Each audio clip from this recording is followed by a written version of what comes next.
dari Al-Khairat dan seterusnya. Ini menunjukkan apa Bapak dan Ibu sekalian, bahwa membangun bangsa ini tidak boleh hanya oleh kelompok tertentu.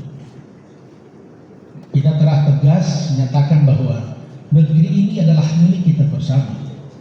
Maka negeri ini tidak boleh dibangun hanya oleh kelompok tertentu, termasuk Nahdlatul Ulama. Hari ini NU tidak boleh dan tidak bisa berhasil kalau kemudian hanya bergerak sendiri. Maka kita harus berkolaborasi. Seluruh kekuatan kita akan rangkul, seluruh kekuatan kita akan ajak bersama-sama, baik antar organisasi maupun tentu dengan pemerintah. Maka oleh sebab itu, hari ini adalah hari santri menyambung juang. Maka perjuangan oleh para santri dan para ulama yang dulu begitu kokoh dan begitu luar biasa, maka hari ini tidak boleh mati dan tidak boleh kemudian tenggelam. Itu tetap harus kita selalu sambung. Makanya tadi menyambung juang, motivasi berjuang, motivasi untuk melawan kezaliman dan seluruh hal-hal yang sifatnya tidak baik, itu harus sama-sama kita lawan. Itulah namanya juang. Kita tidak lagi melawan penjajah, tidak ada lagi para penjajah, tapi kita banyak hal-hal yang harus kita lawan, termasuk kebodohan dan kemiskinan. Maka ini yang menjadi tugas daripada santri untuk menyambung juang itu, merengkuh masa depan. Merengkuh itu kalau dalam bahasa umum adalah bagaimana kita mendekatkan, bagaimana kita menarik. Masa depan itu adalah sesuatu yang jauh, tetapi kita ingin bahwa masa depan itu dekat dengan kita supaya kita bisa membaca dan bisa menentukan apa yang akan kita letakkan untuk masa depan kita. Itulah yang disebut dengan merengkuh masa depan. Tidak boleh kemudian kita kehilangan masa depan. Anak-anak santri yang hari ini Anda begitu giat untuk belajar, ke depan kalian adalah menjadi generasi penerus. Maka sebab itu, dalam rangka untuk menghadapi masa depan yang merengkuh masa depan ini, maka dibutuhkan keseriusan, dibutuhkan kerja keras, dibutuhkan ketekunan daripada anak-anak santri. Dan kalian menjadi orang-orang yang luar biasa karena mendapatkan tempat di mata pemerintah dengan ditetapkannya Hari Santri Nasional. Tadi ada beberapa kegiatan yang diperuntukkan bagi santri, mudah-mudahan ini bisa diikuti oleh santri. Nanti Pak Ahmad Soleh nantinya akan diumumkan secara terbuka pada tanggal berapa itu untuk diikuti oleh seluruh santri, termasuk nanti pada apel Hari Santri yang dipusatkan di Tadoi di bulan Mongondo. Mudah-mudahan ini seluruh rangkaian akan kita lakukan. Yang terakhir nanti akan berkaitan dengan konferensi wilayah. Saya kira apa yang menjadi harapan kita untuk konferensi wilayah ini, mudah-mudahan ke depan NU akan lebih kuat lagi, dan kita hari ini akan melakukan atau mengikuti atau berada pada situasi pemilihan kepala daerah. Nah, saya ingin mengingatkan pada kita sekalian, kita harus betul-betul menjadi organisasi yang tidak akan terseret dengan politik praktis.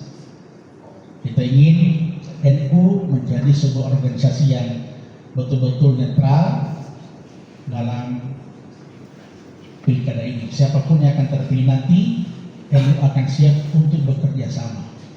NU akan siap untuk menjadi mitra, dan NU siap untuk menjadi pengawal siapapun pemenangnya. Hari ini di media sosial cukup sudah agak sedikit ini ya, panas. Ada yang bahkan bermain sekarang ini sudah perang medsos ya, jadi perang medsos.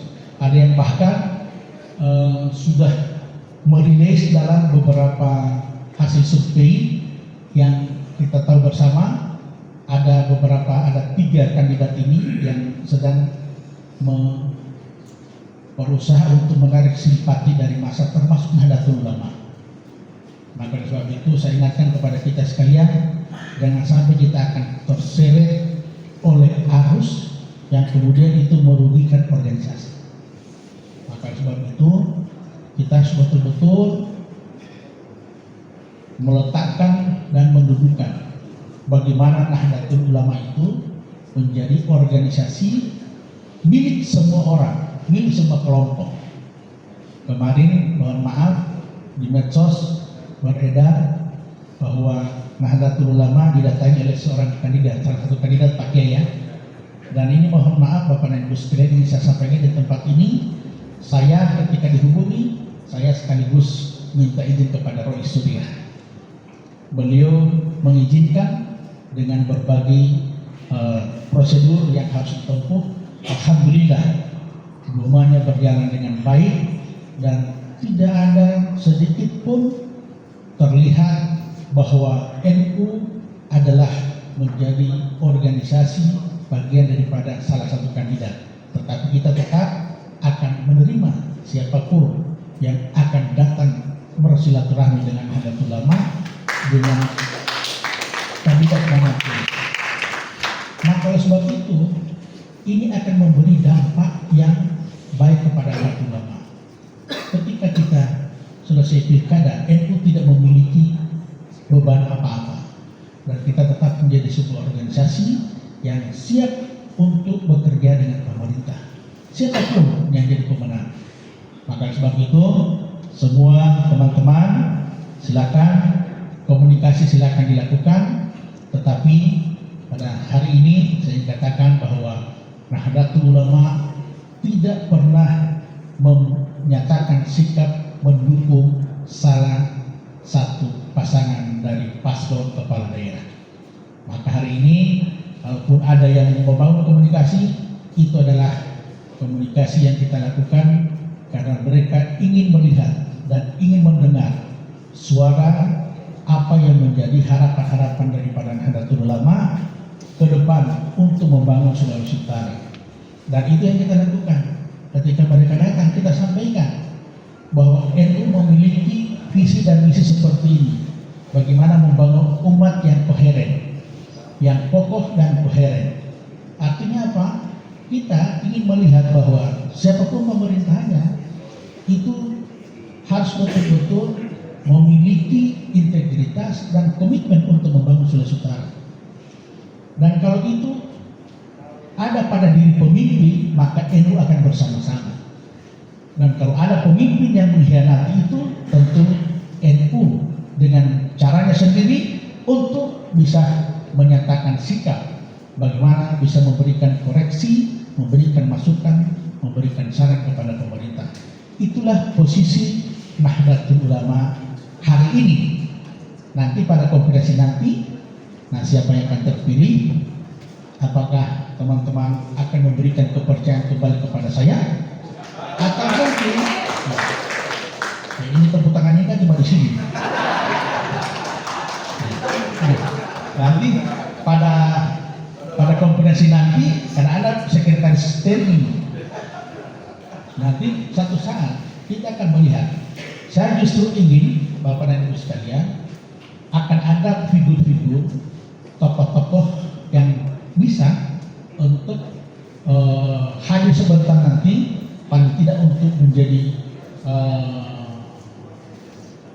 calon ketua PW, yang itu kemudian akan menggambarkan bahwa Nahdlatul Ulama ini adalah sebuah organisasi yang kader, yang kemudian memiliki kader-kader yang mumpuni untuk memimpin Sulawesi Utara, NU Sulawesi Utara ke depan. Meskipun mungkin menurut Pak Jelani Mansur dalam kemudian pada akhirnya kalah bertarung itu adalah sebuah proses, sebagaimana yang terjadi kemarin di Muktamar NU. Karena